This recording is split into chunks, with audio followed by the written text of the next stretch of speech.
Shalom saudaraku yang terkasih, firman Tuhan yang menjadi bagian kita dari 1 Timotius pasal 4 ayat 12. Jangan seorang pun menganggap engkau rendah karena engkau muda.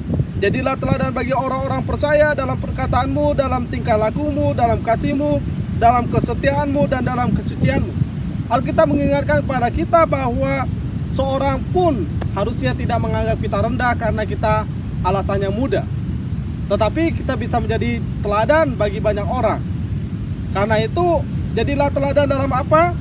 Dalam perkataanmu, dalam tingkah lakumu, dalam kasihmu, dalam kesetiaanmu, dan dalam kesucianmu. Karena sebetulnya kita tidak diukur dengan usia kita, apakah engkau tua, apakah engkau muda. Tetapi sebetulnya ukuran kehidupan kita diukur daripada bagaimana kita menunjukkan teladan kita.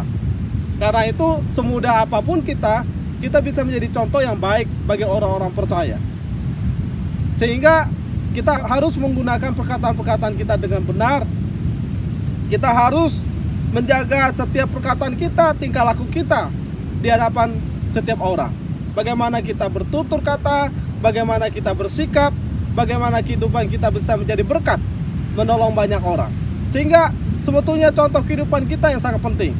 Bukan hanya sekedar perkataan-perkataan kita yang luar biasa di mimbar sana, tetapi perkataan kita yang menjadi berkat, yang mendorong kehidupan kita untuk menjadi kehidupan yang memuliakan nama Tuhan, bahkan membuat orang lain semakin hari semakin bertumbuh mengenal Tuhan. Itu yang sangat penting. Sehingga dalam bagian itu juga dikatakan bahwa tunjukkan kasih kita, dalam kasih kita, bagaimana kita menunjukkan kasih kita kepada orang lain, itu menjadi buah nyata yang bisa kita kerjakan. Sehingga sebetulnya kita tidak perlu mengumbar kata-kata yang luar biasa. Bagaimana kasih kita ditunjukkan ketika kita melihat orang lapar, kita memberi makan misalnya. Ketika kita melihat orang sedih, kita memberi penghiburan. Ketika kita lihat orang membutuhkan pertolongan, kita datang dengan pertolongan. Itu kasih yang sangat nyata. Nilai kasih kita bukan ditunjukkan bahwa bagaimana kita rajin beribadah, bagaimana kita rajin bersekutu, bagaimana kita rajin melayani, tidak. Tetapi sebetulnya mengasihi Tuhan itu harus ditunjukkan dengan mengasihi sesama kita.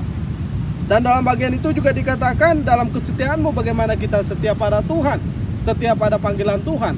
Itu sebab sebetulnya kalau kita tahu kita dipanggil sebagai hamba Tuhan, ya setialah sebagai hamba Tuhan. Apapun kondisi kehidupan kita, dan kita tahu Tuhan bertanggung jawab untuk memelihara, menjaga kehidupan kita dengan caranya. Dan tidak pernah kita ditinggalkan seorang diri, dan tidak pernah kita dibiarkan kekurangan dalam kehidupan kita. Kita tahu bahwa Allah sumber dalam kehidupan kita.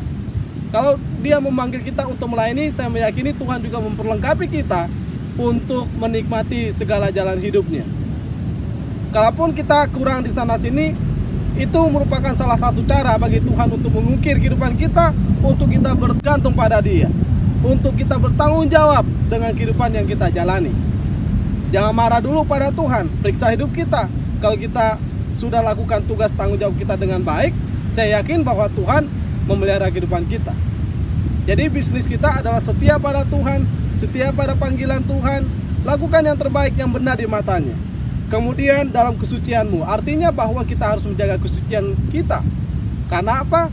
Yang pertama, karena Tuhan adalah suci. Karena apa? Karena yang kita layani adalah manusia yang berdosa. Bagaimana manusia bisa memandang Tuhan yang suci kalau kita yang melayani tidak dalam kesucian? Artinya kita harus menjadi contoh bagi mereka yang belum percaya kepada Tuhan, bagi mereka yang hidup dalam dosa, supaya mereka tahu betapa Tuhan yang suci layak menerima pelayanan yang suci dari manusia yang berdosa, dari manusia yang sudah ditebus oleh Tuhan. Supaya manusia yang sudah ditebus ini tidak bangga dengan dosanya, tapi bangga dengan Tuhan yang adalah suci, yang adalah kudus, yang telah menebus dosanya. Sehingga kita kembali kepada Tuhan, memuliakan nama Dia. Jadi jangan seorang pun menganggap kita rendah karena kita muda, karena itu bukan alasannya. Tetapi alasan bagi kita untuk hidup adalah jadilah teladan bagi orang percaya dimanapun kita ada, dalam perkataan, tingkah laku, kesucian. Tuhan Yesus memberkati. Amin.